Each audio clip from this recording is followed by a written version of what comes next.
عاد الإيجابي بهدف اللي مثله كان كل شيء جميل للمنتخب المصري. كان التقدم لمصلحة المنتخب المصري من خلال الشوط الأول عن طريق هذا اللاعب الذي قدم مباراة كبيرة إمام عاشور، والذي ساعد الفريق في أكثر من مناسبة للوصول لمرمى كورتوا وبلجيكا.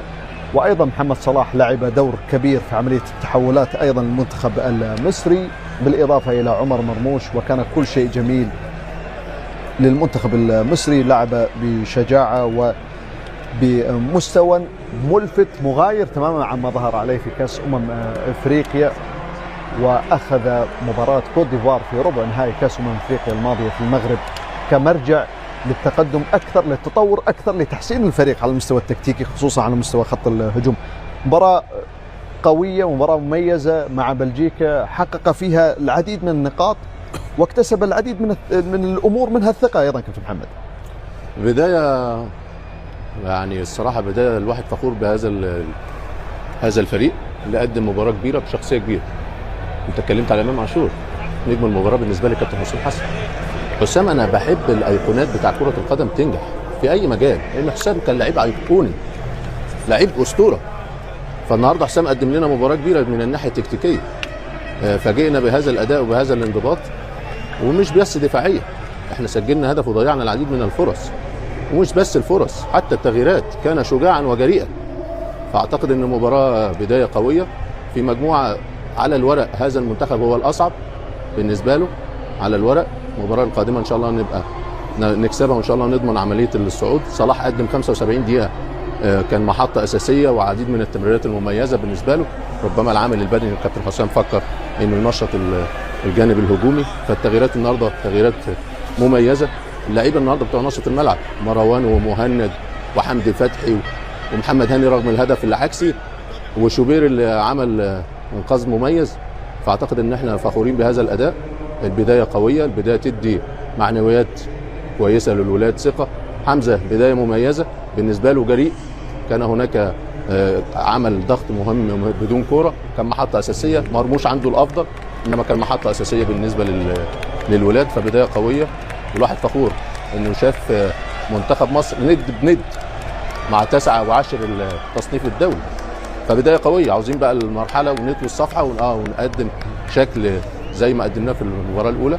فان شاء الله المكسب بالمباراه القادمه وتبقى 4 نقاط وتبقى ضمانه الصعود في عمليه الدور القادم بالنسبه لهذا الفريق. بدايه قويه، متشكرين يا كابتن حسام على هذا الاداء وهذا الشخصيه وهذا الانضباط التكتيكي المحترم امام فريق من اكبر فرق الموجوده على المستوى العالمي. هل نستطيع أن نقول بأن منتخب مصر حجم المنتخب البلجيكي في الشوط الثاني، خصوصا مع نهاية الشوط الثاني كانت العديد من الهجمات وضغط كثيرا على منتخب بلجيكا؟ كابتن يوسف، أول شيء مبروك المنتخب مصر على الأداء الجيد، أداء ممتاز يعني على مجمل المباراة. والشوط الثاني تكلمنا يا عبد العزيز أنه منتخب مصر محتاج يسجل هدف ثاني. أتيحت له فرص كثيرة خصوصا مرموش، يمكن 3 فرص، وكان يسجل هدف ثاني كان يقتل المباراة. لكن على العموم يظن مستوى جيد، اللاعبين قدموا مباراة كبيرة، اختيار اسلوب طريقة اللعب كان ممتاز وكان ناجح، اداء اللاعبين شخص يعني فرد كان ممتاز، حتى اداء جماعيا كان ممتاز. انا بالنسبة لي افضل لاعب في المباراة بالنسبة لمنتخب مصر هو شوبير الحارس اللي انقذ الفريق من قبل 3 محاولات، كان جيد دائما، خصوصا المحاولة الأخيرة للمنتخب البلجيكي كان مميز فيها. مميز، حارس ثابت، تحس انه ثابت، يلعب برجليه بشكل جيد في عملية إخراج الكرة، دائما يعطي ثقة للمدافعين. والتغييرات كانت جريئة وكان ذكي حتى في تغييراته. دخول المدافع رامي ربيعة، عندما دخل لوكاكو تغير أداء الفريق بلجيكا، أصبح أكثر قوة وأكثر يلعب أكثر عمق، وشاهد من أول لمسة تقريبا، مش هو اللي لمس بس يعني وجوده خلى أن الكرة تصطدم برجل هاني وسجل التعادل. لكن مع دخول ربيعة أصبح الدفاعيا أكثر، تقدم فتحي إلى وسط الملعب. التغييرات كما قلت دائما تغييرات تحتاج إلى بدلاء. أول شيء نهاية الموسم، ثاني شيء الطقس حار، دائما تحتاج إلى اللاعبين. ولاحظت ملاحظة يا محمد أن كل اللاعبين كل المدربين عملوا تغييرات، 5 تغييرات. يعني تعطيك مثلا أهمية التغيير، أهمية البدلاء في كل فريق، خصوصا الفرق اللي المنتخبات التي تريد أن تلعب أو تذهب بعيدا في مثل هذه البطولة. شاهدنا لوكاكو فور دخوله بثوان قليلة فقط غير من مجريات هذا اللقاء، ساعد المنتخب البلجيكي على مستوى العودة في هذا اللقاء، لكن على كل حال المنتخب المصري قدم مباراة كبيرة أمام أصعب طرف في هذه المجموعة السابعة منتخب بلجيكا. شاهدنا بلجيكا تعاني على عكس المعتاد، كنا نتوقع بأن بلجيكا تظهر بشكل مختلف، لكن المنتخب المصري ظهر بكل شجاعة وقدم مستوى كبير. كانوا هم المرشحون، كانوا مرشحين، ولكن مصر لعبوا شوط أول رائع جدا وفاجأوا بلجيكا باندفاعيتهم خصوصا في وسط الميدان، فلم تكن هناك أي فرصة أمام البلجيكيين للتوغل وكانوا متقدمين في النتيجة. بلجيكا في الشوط الثاني لعبوا بشكل أفضل، كان هناك 20 دقيقة 25 دقيقة كان فيها البلجيكيون يقتربون من الهدف، والتغيرات التي تمت ودخول لوكاكو تسبب في الهدف. كانت هناك لحظة كانوا نائمين في الجانب الأيسر وكانت الكرة تم تمرير العرضية، وهذا هو الخطر بالنسبة لبلجيكا. بعد ذلك كان هناك صدتان من الحارس، وبعد ذلك التغييرات المصرية كانت ناجحة أيضا.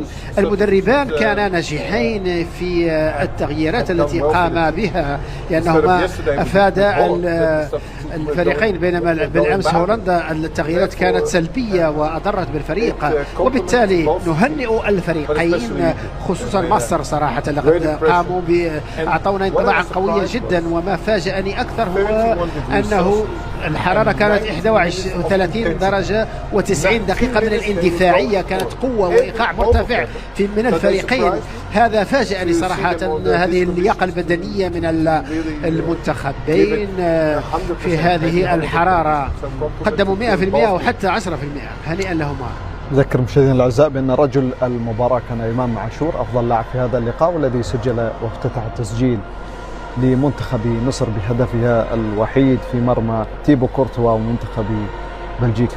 مصطفى شوبير حتى سجل الهدف، ولكن أيضا بالنيران الصديقة مع ضغط كان حاضر من لوكاكو الذي دخل لثوان معدودة ومن ثم غير معطيات هذا اللقاء، منح منتخب بلجيكا التقدم. شاهدنا أداء مختلف كابتن محمد للمنتخب المصري، كنا نتوقع بأن يكون حذر أكثر، لكن تحدثت عن الشجاعة، عن الرغبة في أن يلعب كرة قدم جميلة، استغلال نقاط القوة وهي الهجوم، وبالفعل كابتن حسام حسن طبق كل ذلك في هذا اللقاء. طبعا أنا قلت مباراة يعني أخفى فيها نقاط قوة المنتخب البلجيكي معظم الوقت واستخدم نقاط قوته. كان صلاح النهارده مرموش في عمق الملعب، الاثنين موجودين، وامام كان بيبقى جناح ناحيه الشمال وبيخش في عمق الملعب المساحات الفاضيه.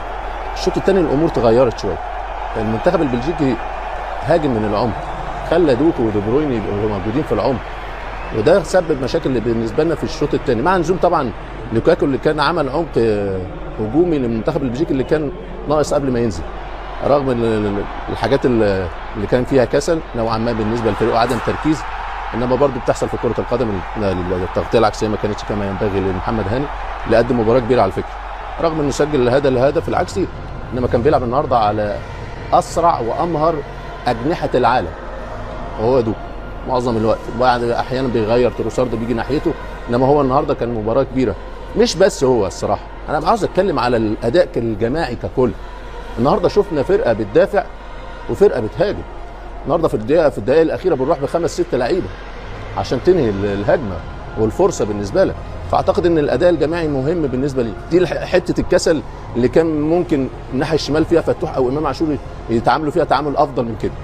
هل كان يجب على امام عاشور تغطيه اكثر او فتوح يكلمه او يبقى في حصل تفاهم ما بينهم؟ لا بتحصل، انت بتلعب برضه بمستوى عالي يا عبد العزيز، وبتلعب برضه مع فرق قويه ولاد لذينه برضه، ما انت لازم تركز طول الوقت. فاعتقد ان برضه من الحاجات اللي بتحصل في كره القدم، لكن غفله واحده كلفت هدف تعادل. عادي بتحصل في كره القدم. عاوز اركز على الايجابيات الصراحه، لان الاداء ال90 دقيقه كابتن عبد العزيز يخفي اي عيوب. ما فيش ولا لعيب بخل في المجهود. الثلاثه بتوع نص الملعب النهارده سواء مهند ولا مروان في كل حته. مروان انا كنت خايف عليه بعد الانذار الاولاني، انما قدر يتعامل كويس، والتغطيه بتاعتهم والمساحات الموجوده في نص الملعب. حمدي لما نزل رامي ربيعه نزل سنتر باك وهو راح ناحيه الشمال مكان امام عاشور عشان يحمي الجبهه الشمال، كان كل ده مهم جدا للفريق ككل. والنهارده زي ما قلت لك يا عبد العزيز في شغل للفرقه بدون كوره جماعي، وايضا في شكل هجومي بالنسبه للفريق. عمليه التحولات اللي موجوده سواء لصلاح او مرموش في بعض الاحيان، السرعات الموجوده وانت بتروح المساحات الموجوده وثلاث اربع لعيبه بتعمل التحولات الهجوميه كما ينبغي وفرص، فاهم؟ فاعتقد ان الاداء الكبير بالنسبه للفريق اداء فيه شجاعه وفيه شخصيه وفيه توازن وفيه انضباط من الناحيه التكتيكيه، سواء النواحي الدفاعيه